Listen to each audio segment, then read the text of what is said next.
बिस्मिल्लाहिर्रहमानिर्रहीम। अस्सलामुअलैकुम नाज़रीन, मैं डॉक्टर तलत मुस्तफ़ा आपसे मेडिकल हेल्थ इन्फो जो कि सोशल मीडिया प्लेटफॉर्म है मुखातिब हूँ।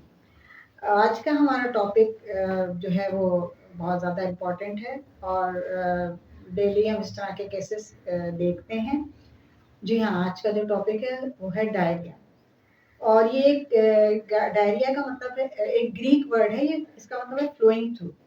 अब इसमें क्या होता है कि passage of loose watery stools होते हैं 3 और मोर टाइम्स अ डे। अच्छा, ये एक्यूट भी हो सकता है, परसिस्टेंट भी हो सकता है, क्रॉनिक भी हो सकता है। एक्यूट जो है वो जो है 1 से 2 दिन तक रहेगा और अक्सर ये खुद ही चला जाता है। परसिस्टेंट जो है वो जो है वो 2 टू 4 वीक्स तक रहता है।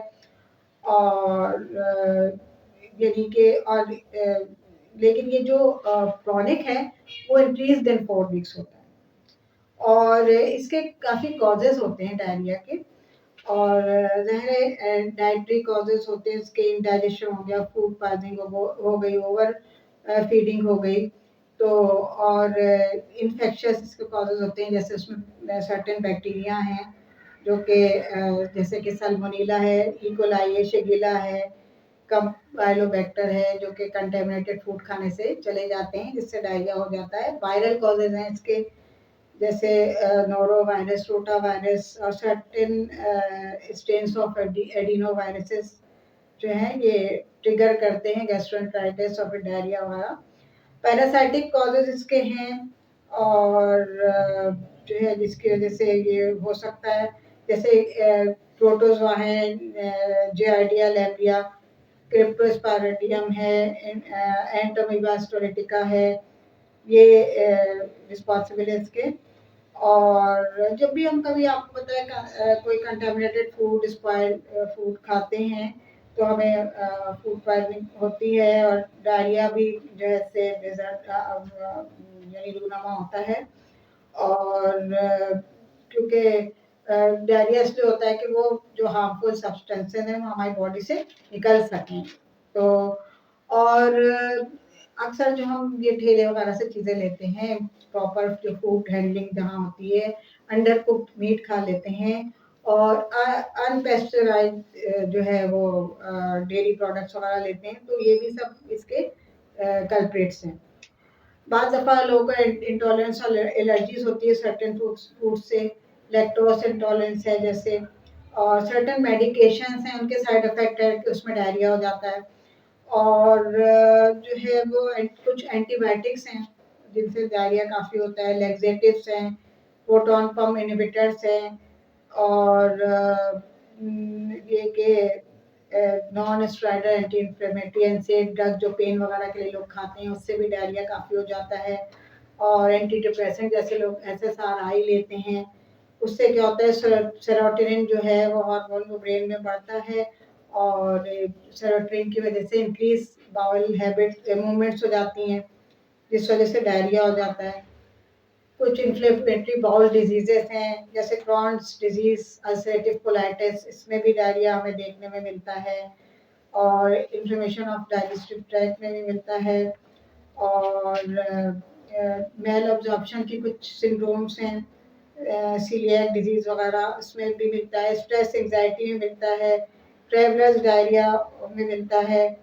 और कोई अंडरलाइंग मेडिकल कंडीशंस होती हैं जैसे हाइपरथायराइडिज्म है, इरिटेबल बाउल सिंड्रोम है, यूटीआई है, टेंशन, स्ट्रेस, इसमें भी हमें बाद दफ़ा डायरिया देखने में मिलता है। तो क्लिनिकल असेसमेंट हम इसकी कैसे हमें समझ में आएगी, कैसे हम करेंगे कि हमें जो है वो सर्टेन बाद दफ़ा इसमें टेस्ट भी हमें कराने पड़ते हैं। हम क्लिनिकली असेस करेंगे तो पेशेंट काफ़ी हमें डिहाइड्रेटेड भी में नज़र आ सकता है, और क्योंकि ज़ाहिर पानी का लॉस होता है तो इसमें जो है सिम्टम्स क्या होते हैं कि डिहाइड्रेशन, जैसे मैंने आपको बताया, उसकी वजह से उसे चक्कर भी आ सकते हैं, डार्क यूरिन भी आ सकता है, और एक्सट्रीम उसको बहुत ज़्यादा थकावट, फटीग हो सकता है। और बाज़ लोगों में जिनको इन्फेक्शियस डायरिया हो तो वो परसिस्टेंट हाई फीवर भी उनको होता है। और बाद दफ़ा ऐसी कैफियत भी होती है कि ब्लड भी स्टूल में आ जाता है और सीवियर एब्डोमिनल पेन होता है और ड्राई स्किन हो जाती है और जो है ये हम इसको फिजिकली एग्जामिन जैसे पेशेंट को करेंगे तमाम चीज़ें हमें नज़र आ सकती हैं और स्टूल एग्जामिनेशन भी हम इसमें करवा लेते हैं, सीरम इलेक्ट्रोलाइट्स करवा लेते हैं कि हमें पता चलता है कि सोडियम पोटेशियम क्लोराइड वगैरह कम हो जाते हैं ऐसे पेशेंट्स में।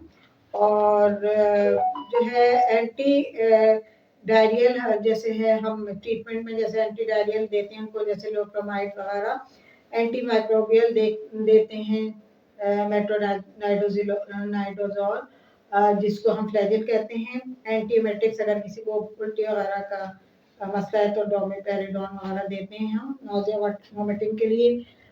हम जो है अगर देखते हैं कि भाई ज़्यादा नमकियात की कमी हो जाती है तो हम यानी ओआरएस भी देते हैं और अगर सीवियर डायरिया तो आईवी फ्लूइड्स भी देने पड़ते हैं हमें। हमें इसकी जो कॉम्प्लिकेशन होती है आपको पता है डिहाइड्रेशन बहुत सीवियर होता है उसकी वजह से मौत भी वाक़ई हो सकती है।